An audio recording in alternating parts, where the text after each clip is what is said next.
इस देश में दलित, ओबीसी, माइनॉरिटी 100 करोड़ के लोग होंगे और इस देश को रूल कर रहे होंगे। उसके लिए हमको एक प्लेटफॉर्म पे आके बात करनी पड़ेगी। मैं एक बात इस चैनल के माध्यम से कहना चाहता हूँ, अगर आज 70 साल बाद अगर हमारा समाज पीछे चला गया है तो पार्लियामेंट में बैठे हमारे 131 सांसद, उनके मुंह में दही जम गया है और वो अपने मुद्दों की बात नहीं करते, अपने लोगों की बात नहीं करते, सिवाय बहन जी के कोई बात नहीं कर रहा है। बहन जी ने हर समाज के मुद्दों की आवाज़ उठाई, पर इन लोगों ने एक भी बात नहीं उठाई और हम लोगों से अलग तरीके से पेश आते हैं, जैसे हम गांव के बाहर के रहने वाले लोग हैं और मतलब अनटचेबल लोग हैं। आज भी हमारे साथ इस तरीके का व्यवहार है। क्या ये सही है? माननीय बहन जी ने जो ट्वीट किया है उसका मैं पूरे तरीके से समर्थन करता हूं। बहन जी आज की डेट में दलित, शोषित, वंचित, अल्पसंख्यक और विकलांगों की नेता हैं। बहन जी, परम पूज्य बाबा साहब ने हमें इन कार्यों के लिए मना किया। जो लड़ाई 500 साल में नहीं जीती जा सकी थी, जो विवाद 500 साल में हल नहीं किया जा सकता था, ये योग्यता बाबा साहब की है। लोग ये कहते हैं कि संविधान योग्य नहीं माना जाता है, संविधान के ऊपर लोग प्रश्न उठाते हैं। मैं उन लोगों का मुंह इस बात से जवाब देकर बंद कर देना चाहता हूँ कि संविधान इतना सक्षम है कि 500 साल के विवाद को आपके ख़त्म कर दिया है और आज राम मंदिर बनाया जा रहा है। राम मंदिर और उसके पक्ष में मैं नहीं हूँ और ना मैं विपक्ष में हूँ, पर मैं एक बात कह देना चाहता हूँ कि जिस प्रकार बहन जी ने बोला कि वो कई धर्मस्थली रही है, अयोध्या का मतलब हो जो युद्ध नहीं, बिना युद्ध के जीती गई है, तो ये बिना युद्ध के जीती हुई बुद्ध की धरती है, साकेत की धरती है, जहाँ पर अवशेष भी पाए गए, बुद्ध की धरती है। और ये भारत बुद्धमय भारत है और इस देश में बुद्ध के शासन से ही शासन चल पाएगा, राम के शासन पर शासन नहीं चल पाएगा। वर्तमान स्थिति को देखते हुए बहुजनों के असली मुद्दे क्या होने चाहिए?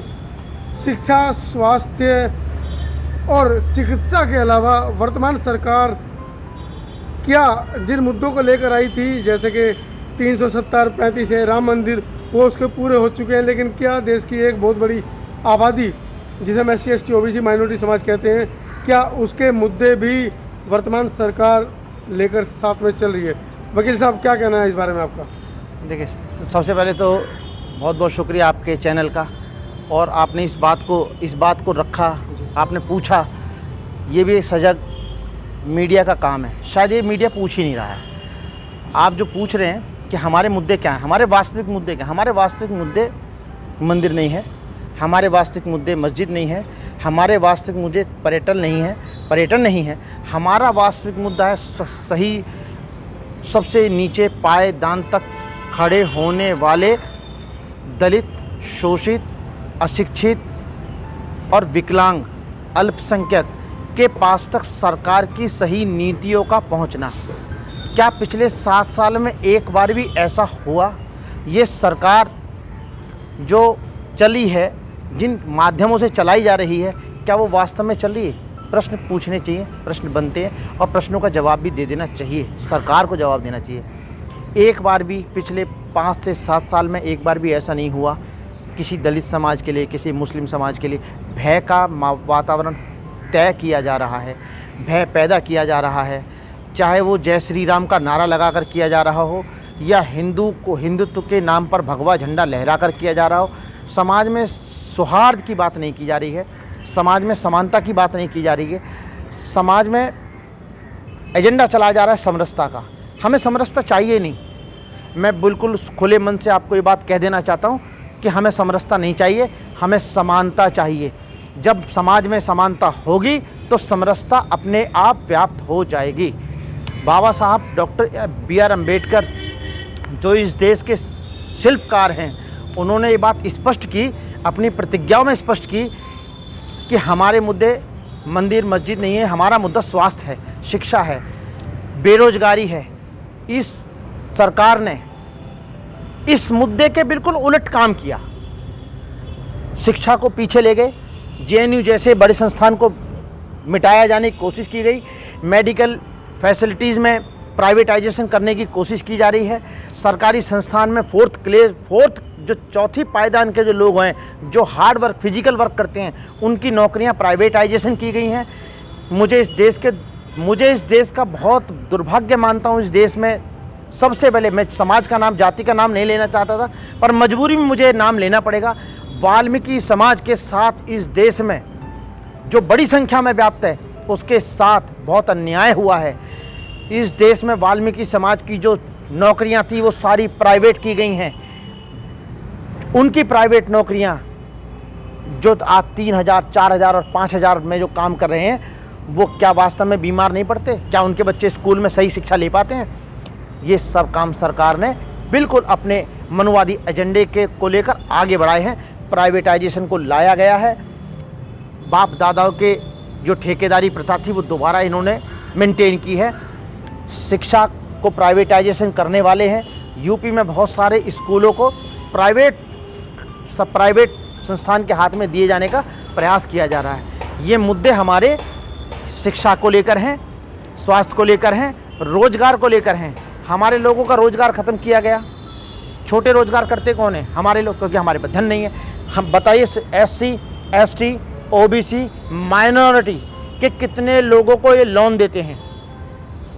एक एक दिन में बड़े बड़े उद्योगपति अडानी, अंबानी या बिरला ग्रुप, इनको एक एक दिन में 5-5 हज़ार करोड़ का रिबेट मिल जाता है, और हमारे लोगों को 5,000 का लोन नहीं दे सकते आप। और गरीबों के नाम पे गरीब किनको दिखाया जाता है? गरीब दिखाया जाता है जो 10 करोड़ का आदमी है। क्या वास्तव में हमारे लोग 10-10 करोड़, 20-20 करोड़ के हैं क्या? मैं तो उस दिन की कल्पना मानता हूँ कि जिस दिन इस देश में दलित, OBC, माइनॉरिटी 100-100 करोड़ के लोग होंगे और इस देश को रूल कर रहे होंगे, उसके लिए हमको एक प्लेटफॉर्म पे आके बात करनी पड़ेगी। मैं एक बात इस चैनल के माध्यम से कहना चाहता हूँ, अगर आज 70 साल बाद अगर हमारा समाज पीछे चला गया है, तो पार्लियामेंट में बैठे हमारे 131 सांसद, उनके मुंह में दही जम गया है, और वो अपने मुद्दों की बात नहीं करते, अपने लोगों की बात नहीं करते, सिवाय बहन जी के कोई बात नहीं कर रहा है। बहन जी ने हर समाज के मुद्दों की आवाज़ उठाई, पर इन लोगों ने एक भी बात नहीं उठाई, और हम लोगों से अलग तरीके से पेश आते हैं, जैसे हम गांव के बाहर के रहने वाले लोग हैं और मतलब अनटचेबल लोग हैं। आज भी हमारे साथ इस तरीके का व्यवहार है। क्या ये सही है? जगदीश जी, मुझे ये बताइएगा, चलिए ये सवाल तो सभी लोग उठा रहे हैं मिलकर कि हमारे साथ अन्याय हो रहा है, दुर्भावनापूर्ण व्यवहार हो रहा है, ये सरकार हमारी नहीं है, प्रशासन हमारा नहीं है। जी। लेकिन इसके लिए उपाय क्या होने चाहिए? हम अपनी वर्तमान स्थिति को देश के आज़ादी के 70 साल बाद भी नहीं सुधार पा रहे हैं, उसके लिए उपाय क्या होने चाहिए? हम कैसे अपने आप को सिरदर्द कर सकते हैं? देखिए, उपाय बाबा साहब ने पूरे जीवन का निचोड़ 3 शब्दों में दिया: शिक्षित बनो, संगठित बनो और संघर्ष करो। इसमें कोई डाउट नहीं है कि हमारी संख्या के हिसाब से काफ़ी हद तक लोग शिक्षित हुए, पर शिक्षित लोगों ने हमारे जो मध्यम वर्गीय लोगों का उनका हाथ नहीं पकड़ा, उन्हें हाथ पकड़ के आगे लाने की श्रेणी में नहीं लाए हैं। ये हमारे शिक्षित समाज की प्रॉब्लम्स हैं। उन्होंने हमारे लोगों का हाथ नहीं पकड़ा और आगे नहीं लाए। इसको ख़त्म करना होगा। जो ब्यूरोक्रेट्स हैं हमारे, IAS हैं, IPS हैं, या हमारे जो 2-4-5% उद्योग हैं, उनको प्रमोट किया जाए। MSMEs में हमारे लोगों को लाया जाए, जिससे कि हमारे बिजनेस भी प्रमोट हो, हमारे लोग भी बिजनेस में आएँ, बिजनेस फील्ड में आएँ, जिससे थोड़ा थोड़ा हम आगे रन कर पाएँ। माननीय बहन जी का ट्वीट आया है, राम मंदिर के लिए जो विवाद चल रहा था, साकेत राम मंदिर का जो विवाद चल रहा था, उसके ऊपर माननीय सुप्रीम कोर्ट को उन्होंने धन्यवाद दिया है कि उन्होंने मध्यस्थता कराई है या इसके ऊपर संज्ञान लिया है। लेकिन साथ ही साथ उन्होंने ट्वीट ये भी किया है कि हमारे समाज को इन सब चीज़ों से दूर रहना चाहिए। आपके इस प्रश्न का मैं बहुत बहुत धन्यवाद करता हूँ। आपने ये प्रश्न पूछा। माननीय बहन जी ने जो ट्वीट किया है उसका मैं पूरे तरीके से समर्थन करता हूँ। बहन जी आज की डेट में दलित, शोषित, वंचित, अल्पसंख्यक और विकलांगों की नेता हैं। बहन जी, पहली बात, परम पूज्य बाबा साहब ने हमें इन कार्यों के लिए मना किया। महान शख्सियत, संविधान को रचने वाले परम पूज्य बोधिसत्व बाबा साहब ने संविधान में स्पष्ट कर दिया। और देखिए, जो लड़ाई 500 साल में नहीं जीती जा सकी थी, जो विवाद 500 साल में हल नहीं किया जा सकता था, ये योग्यता बाबा साहब की है। लोग ये कहते हैं कि संविधान योग्य नहीं माना जाता है, संविधान के ऊपर लोग प्रश्न उठाते हैं। मैं उन लोगों का मुंह इस बात से जवाब देकर बंद कर देना चाहता हूँ कि संविधान इतना सक्षम है कि 500 साल के विवाद को आपके ख़त्म कर दिया है। और आज राम मंदिर बनाया जा रहा है। राम मंदिर और उसके पक्ष में मैं नहीं हूँ और ना मैं विपक्ष में हूँ, पर मैं एक बात कह देना चाहता हूँ कि जिस प्रकार बहन जी ने बोला कि वो कई धर्मस्थली रही है, अयोध्या का मतलब हो जो युद्ध नहीं, बिना युद्ध के जीती गई है, तो ये बिना युद्ध के जीती हुई बुद्ध की धरती है, साकेत की धरती है, जहाँ पर अवशेष भी पाए गए, बुद्ध की धरती है। और ये भारत बुद्धमय भारत है, और इस देश में बुद्ध के शासन से ही शासन चल पाएगा, राम के शासन पर शासन नहीं चल पाएगा। राम राज्य इस देश में किसी भी हद पर जाकर सक्षम नहीं है और सफल भी नहीं है। राम राज्य यहाँ पर पॉसिबल भी नहीं है।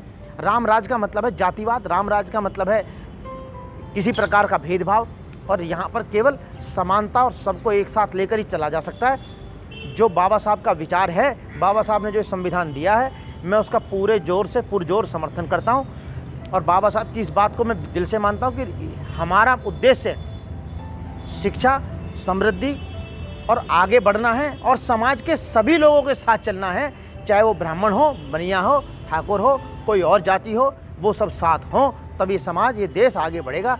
अन्यथा किसी को पीछे छोड़कर आगे आप देश को आगे नहीं बढ़ा सकते, जो कि पिछले 7 साल में आपने देख लिया।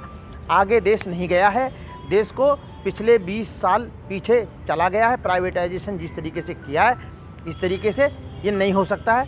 देश में बड़े बड़े काम प्राइवेट के नाम पर करे जा रहे हैं, ये देश के लिए घातक है।